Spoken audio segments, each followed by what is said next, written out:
याद रखिएगा, किसी भी जगह का डेवलपमेंट तभी हैम्पर्ड होता है जब वहाँ का रिप्रेजेंटेशन सही नहीं होता। Newly elected district president Mohammad Mohsin, इसी तरीके से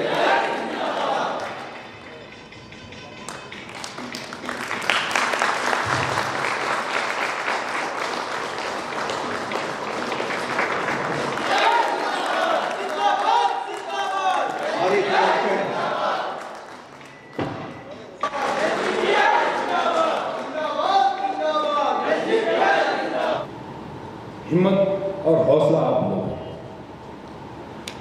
जुर्रत मेरे रब करीम की तरफ से होगी कि वो मुझे अता करे। This video is sponsored by Max Multi-Speciality Hospital, 24/7 emergency trauma and critical care center with advanced services, located at Hagarga Circle, Ring Road, Gulbarga. कि हर काम को मैं बड़ी जिम्मेदारी के साथ निभा सकूं, क्योंकि आप लोगों ने जो जिम्मेदारी दी है, ओहदा नहीं दिए। ओहदों पर फायज होना बड़े कमाल की बात है।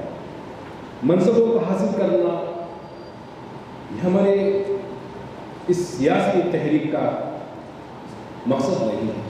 अगर मकसद होता तो आज शायद हम इस मुल्क के अंदर वो सियासत जो आज आम अंदाज से की जा रही है, उस अंदाज से शायद मनसबों पर मनसब होते थे, बैठ गए होते, उन ओहदों को हासिल किए होते, MLAs होते, MPs होते। लेकिन इसका मतलब ये भी नहीं है कि हम आज के ज़माने में जो सियासत चल रही है उसका इल्म रखे बिना, उसको पहचाने बिना, उसको जाने बिना, और जो इस मुल्क की रूह और इस मुल्क की सियासत की जो जान है, वो सियासत के इक़दाम, सियासी इक़दाम उठाए बिना हम इस मुल्क के अंदर इस तहरीक को, जो इस मुल्क के अंदर अमन और इंसाफ की बात को कायम करना चाहती है, वो अमन और इंसाफ को कायम करने के लिए हमें जो इक़दाम उठाने हैं, वो इंशाअल्लाह मैं उम्मीद करता हूँ, चूँकि अल्लाह सुब्हानहू व तआला ने मेरे शाना बशाना चलने के लिए होनहार ज़िम्मेदार किस्म के और बहुत ही बेहतरीन तजुर्बा रखने वाले, कारगर, मुखलिस, ईमानदार और ज़िम्मेदार साथियों को मेरे साथ शाना बशाना चलने, कदम कदम बढ़ाने के लिए मुझे साथ दिया है।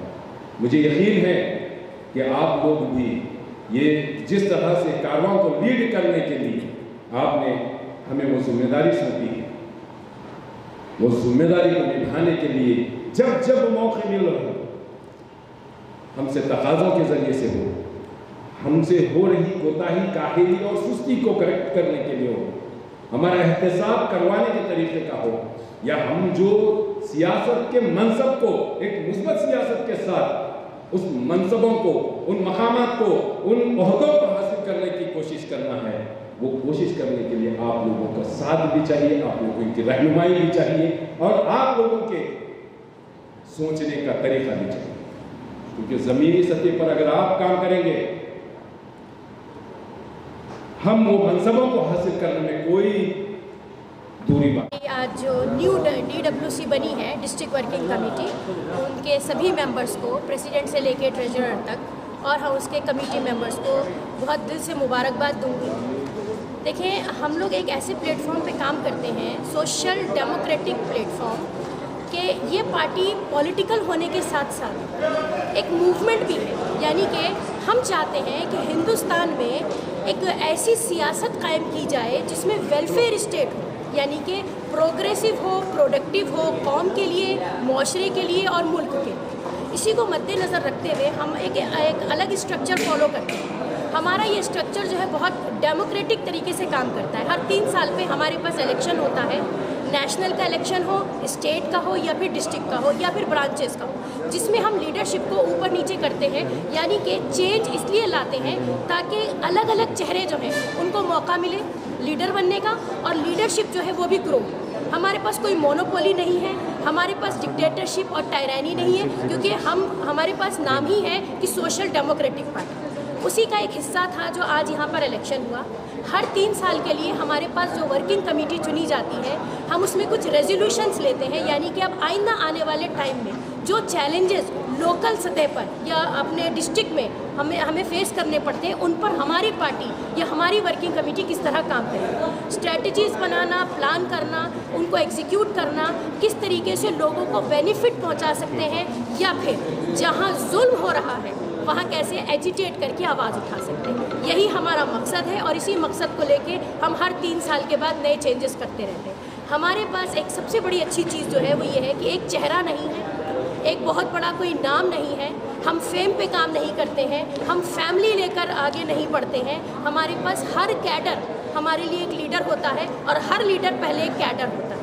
ये एक बहुत अच्छी हम्बल सोच लेकर हम लोग पॉलिटिक्स करते हैं और ये उम्मीद करते हैं कि इंशाल्लाह आज हम हो सकता है कि रूलिंग में ना हो, लेकिन हम आज अकाउंटेबिलिटी तो बताते हैं रूलिंग पार्टी को कि कहाँ क्या गलत हो रहा है। उसके लिए एक अपोजिशन का अच्छा रोल प्ले कर रहे हैं। अगर अल्लाह ने चाहा और हमारी मेहनत रंग लाई, लोगों का सपोर्ट मिला और वही सपोर्ट वोट में कन्वर्ट हुआ, तो एक दिन इंशाल्लाह हम लोगों के रिप्रेजेंटेटिव बन के असेंबली में और भी पार्लियामेंट में भी बैठे। मैडम, बुनियादी मसाइल की बात आपने कही जो आए दिन जो है ना लोगों को फेस करने पड़ते हैं, तो अब जो नई कमेटी बनी है, आप आपकी तरफ से क्या रोल रहेगा इस कमेटी में, और क्या जो है ना लोगों के मसाइल को किस तरीके से हल करने की जो है ना बात की जाएगी? देखिए, एक बात देखिए कि कई सालों से social democratic party of India को गुलबर्गा में हर कोई जानता है और आपको मालूम है हमारा नारा है भूख से आज़ादी, खौफ से आज़ादी। इसमें जो ये वर्ड है ना, भूख और खौफ, ये सिर्फ एक भूख की हद तक के खाना पहुंचाना है या किसी खौफ से आज़ादी दिलानी, उसके लिए नहीं है। एक पूरे डिस्ट्रिक्ट, एक पूरे स्टेट को कैसे वेलफेयर बनाना है, यानी हमारे लिए हर मजलूम हमारा है। कोई इनजस्टिस होता है तो हम आवाज़ लगाते हैं, कहीं सड़क का मसला होता है तो आवाज़ लगाते हैं। तो ये जो DWC बनाई जाती है, इसमें जो आपने देखा हमने रेजोल्यूशंस लिए, वो रेजोल्यूशंस आप इन रिटर्न ले सकते हैं, वो प्रायोरिटी पर रहेंगे। इसके अलावा ये एक ऐसी पार्टी है जिसका हर कैडर और हर लीडर जो है वो बगैर किसी मफाद के काम करता है, यानी सेल्फलेस सर्विसेज हम देते हैं। हो सकता है कि अभी लोग हमें ये समझते हो कि हमारे पास रिसोर्सेज की कमी है, तो मैं ये मानती हूँ कि हमारे पास ना तो काबिलियत की कमी है, ना हमारे पास रिसोर्सेज की कमी है। हमारे पास जो कमी है वो ये है कि अभी हम उन लोगों तक पहुंच नहीं पा रहे हैं जो मेंटली कई सालों से अपने आप को सेट करके बैठ गए हैं कि उन्हें लगता है कि जो पार्टीज इस्टेब्लिश होती हैं सिर्फ वही मुल्क को चला सकती हैं। मैं समझती हूँ मुल्क को चलाने के लिए एक अच्छी मानसिकता, एक अच्छी आइडियोलॉजी की ज़रूरत है। किसी इस्टेब्लिश पार्टी की ज़रूरत नहीं है, किसी बड़े बैनर की ज़रूरत नहीं है और पैसा खर्च करके बड़े बड़ी गैदरिंग्स जमा करने की ज़रूरत नहीं है। मैडम, एक मैसेज आखिरी में गुलबर्गा की आवाम को आप क्या कहना चाहते हैं? मैं गुलबर्गा की आवाम से ये कहना चाहूँगी कि मैं खुद 6-7 साल से यहाँ रह रही हूँ और मैं देख रही हूँ कि Gulbarga being a administrative block, ठीक है, जैसा डेवलपमेंट यहाँ होना चाहिए था नहीं है। तो याद रखिएगा, किसी भी जगह का डेवलपमेंट तभी हैम्पर्ड होता है जब वहाँ का रिप्रेजेंटेशन सही नहीं होता। इस रिप्रेजेंटेशन के पीछे होती है आम जनता। तो आम जनता को ये सोचना पड़ेगा कि अगर उन्हें अपनी लाइफ में स्ट्रगल नहीं चाहिए या उन्हें अपने शहर में डेवलपमेंट चाहिए, तो उन्हें एक चेंज की ज़रूरत है और उसी चेंज का नाम है social democratic party of India की जानिब से पूरे इंडिया में डिस्ट्रिक्ट लेवल के डिस्ट्रिक्ट रिप्रेजेंटेटिव्स चल रहे हैं। उसमें आज 23 जनवरी 2025 में गुलबर्गा में DRC था, डिस्ट्रिक्ट रिप्रेजेंटेटिव काउंसिल, जिसमें तमाम डेलीगेट्स शरीक थे और यहाँ पर इलेक्शन भी हुआ और गुज़िश्ता 3 इयर्स का पूरा रिव्यू भी हुआ कि हमारा एक्टिविज़म कैसा रहा, हमारे इलेक्शंस कैसे रहे, एजिटेशंस कैसे थे और हमारा ट्रेनिंग कैंप्स कैसे थे। ये तमाम होने के बाद इलेक्शन प्रोसेस में हमारे स्टेट कमेटी के सेक्रेटरी रियाज कदम्बू साहब की RO की प्रोसीजर में हमारे मोहम्मद मोहसिन आज डिस्ट्रिक्ट प्रेसिडेंट की हैसियत से इलेक्ट हुए हैं और हमारे दस्तगीर साहब और मकबूल साहब वाइस प्रेसिडेंट की हैसियत से डिस्ट्रिक्ट में इलेक्ट हुए हैं।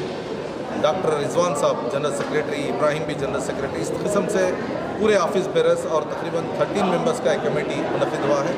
और आज के इस DRC में हमारे नेशनल वर्किंग कमेटी से प्रोफेसर सैयदा सादिया साहबा और हमारे अब्दुल रहीम पटेल साहब, ये भी हमारे दरमियान शरीक थे।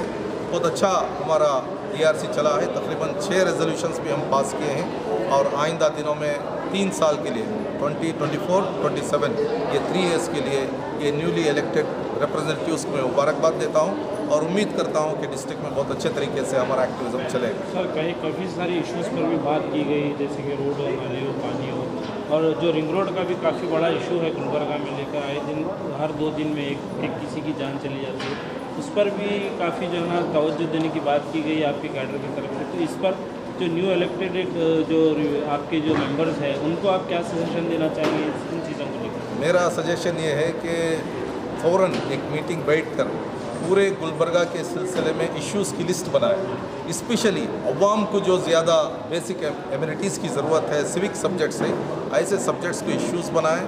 बहुत से मसाइल हमारे म्यूनसिपाल्टी से हल होंगे, बहुत से मसाइल हमारे टीपी, जेडपी और ऐसे ऑफिसर से हल होंगे। थोड़े ऐसे मसाइल हैं जो एमएलए से भी हल होना है। तो ज़रूर ये ऐसी स्ट्रांग लीडरशिप है, ब्यूरोक्रेट से भी बात करेंगे, पॉलिटिशियन से भी बात करेंगे और डेलीगेशन के ज़रिए से भी बात करेंगे, एजुटेशंस के ज़रिए से भी बात करेंगे। उम्मीद है कि हर मसले को एड्रेस करेंगे और हर मसले को एड्रेस करने से पहले उसे स्टडी करेंगे और कंसर्न अथॉरिटीज़ को एड्रेस करते हुए ये मसाइल हल करने की भरपूर कोशिश करेंगे, मुझे ये उम्मीद है। तो गुलबर्गा के आवाम को क्या कहना चाहिए? जो न्यू मेंबर्स आए हैं उनके ऊपर कितना भरोसा, जो पहले के जो मेंबर्स थे उनको भी काफ़ी सारा प्यार जो है ना, काफ़ी सपोर्ट तो गुलबर्गा के आवाम ने दिया है। तो अब मोहसिन साहब आपके जो है ना डिस्ट्रिक्ट प्रेसिडेंट बने हैं, तो उनको पब्लिक का क्या मैसेज है? गुलबर्गा की आवाम को मैं उम्मीद दिलाता हूँ कि ये social democratic party of India, इसका काम करने का तरीक़ा, इसका इलेक्शन का तरीक़ा, अपने रिप्रेजेंटेटिव्स को इलेक्ट करके अवाम के सामने पेश करने का जो तरीक़ा है, बहुत ही निराला तरीक़ा है। इंटरनल डेमोक्रेसी का पूरा ख्याल रखा जाता है। कुर्बानी देने वाले स्टैंडर्ड लोगों को यहाँ पर इंट्रोड्यूस किया गया है। मैं अवाम से उम्मीद करता हूँ कि आप इस पार्टी पर भरोसा करें, इससे करीब हों, पार्टी में एनरोल होने की कोशिश करें और इनकी हिम्मत अफजाई करें और हो सके तो आप इस पार्टी का एक हिस्सा बने। ये हिस्सा बनने का मतलब क्या है? आप कैडर की शक्ल में, लीडर की शक्ल में, सपोर्टर की शक्ल में, वोटर की शक्ल में भी आप जो है इसका हिस्सा बन सकते हैं। मुझे उम्मीद है कि रिप्रेजेंटेशन को बनाना वो बहुत इम्पॉर्टेंट है। रिप्रेजेंटेटिव किसे कहते हैं? हमारे मसाइल को पार्लियामेंट में उठाना, हमारे मसाइल को विधानसभा में उठाना और फिर अवाम को साथ में लेकर अवाम के मसाइल हल करना, ये रिप्रेजेंटेशन है। इसके ताल्लुक़ से मैं उम्मीद करता हूँ कि एसडीपीआई वो खला बहुत जल्दी पूरी करेगी। एसडीपीआई में यूथ का काफ़ी सपोर्ट रहता है। अक्सर देखा जाता है कि कोई भी पॉलिटिकल मीटिंग हो या पार्टी मीटिंग हो, वहाँ पर यूथ काफ़ी जो है ना बढ़ चढ़ कर हिस्सा लेता है एसडीपीआई में। तो आप यूथ को क्या मैसेज देना चाहेंगे इस तरफ? एसडीपीआई के साथ ज़्यादा से ज़्यादा कैडर जो है वो यूथ है। उसका मकसद ये है कि जितने भी सीनियर सिटीजन्स हैं वो पुरानी पार्टियों से बहुत ज़्यादा खरबत रखते हैं और उनके आखिरी दिनों में वो नया एक तजुर्बा करना नहीं चाहते। ये उनकी मजबूरियाँ हैं। लेकिन ये जो नया जनरेशन है ये सोशल मीडिया में अपडेटेड है, हालात को बहुत नज़दीक से देखता है और हम भी जो है उनके साथ बहुत करीब हो रहे हैं। मैं ये नौजवान से गुजारिश करता हूँ कि आप जज्बाती ना बने, आप इमोशनल ना हो, बेकारी को ख़त्म करें, मोबाइल में गेम खेलते हुए रातों को जागने का और ड्रग्स को इस्तेमाल करने का और नाफरमानी का, ये सब मामलात को ख़त्म करें। आपकी सलाहियतें और आपकी ताकतें इस पार्टी को, इस कौम को, इस मुल्क को ज़रूरत है। तो आप अपने जिस्मानी भी मजबूत हों, रूहानी भी मजबूत हों और नॉलेज के साथ कॉन्स्टिट्यूशनल वैल्यूज़ को इख्तियार करते हुए कुर्बानी देने के लिए तैयार हों। और कुर्बानी का एक बेहतरीन प्लेटफॉर्म एसडीपीआई है। ये एसडीपीआई को ज़्यादा से ज़्यादा इस्तेमाल करें।